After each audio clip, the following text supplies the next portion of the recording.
जब मैं आज आपसे बात कर रहा हूँ, इसी समय कल हम अपना हैदराबाद में एक नया दौरा लेके जा रहे हैं, जहाँ नए प्रकार से पुनः वहां भी निवेशकों को मध्य प्रदेश से जोड़ने का अवसर देंगे। एक के बाद एक ऐसे लगातार सिलसिला चल रहा है।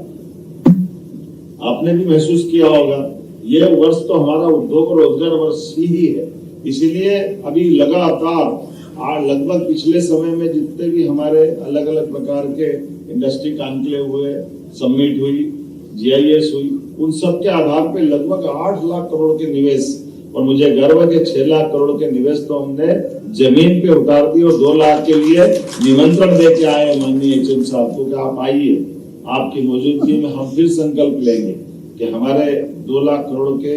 अपने निवेशकों के भरोसे हम भविष्य में नया एक अपना मध्यप्रदेश गढ़े, जिसके कारण से ये बात सही है, व्यापारी व्यवसाय करे,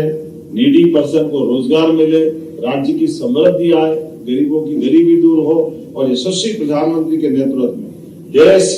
तीसरे नंबर की अर्थव्यवस्था में शामिल हो। मुझे गर्व है इस बात की, जब हम बढ़ रहे हैं तो सभी सेक्टर में समान रूप से। तो यहाँ जब अपन बात कर रहे हैं या देख रहे हैं तो वाकई ये तो फूड का बास्केट है। यहाँ पर चावल के लिए जिस प्रकार की संभावना, रसिया हमको मालूम मिनरल का खजाना, लेकिन हमारे पास भूख मिटाने का फार्मूला भी है और पर्याप्त रूप से सभी प्रकार की हमारी संभावना वाला राज्य है। ऐसे में जब हम आपसे बात करें तो टेक्सटाइल पार्क की तरफ भी ध्यान जाता है। जब हमारे पास कॉटन भी है और उन्नत कॉटन है, तो टेक्सटाइल पार्क के लिए भी पीएम मित्र पार्क जो 7 बनने वाले हैं, मुझे गर्व है माननीय प्रधानमंत्री जी की मौजूदगी में हमने सबसे पहले इसका भूमि पूजन कराया और भूमि आवंटन कर दिया।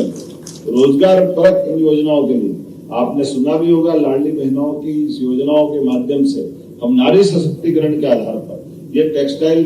और रोजगार आधारित उद्योगों के लिए नए प्रकार की योजना लाने जा रहे हैं, जिसके माध्यम से हर प्रकार के व्यक्ति को जहाँ जिसकी जरूरत है उसका हम अपने रोजगार के माध्यम से उसकी जिंदगी में बदले और उसकी क्षमता योग्यता का लाभ देश और प्रदेश के लिए उठाएं।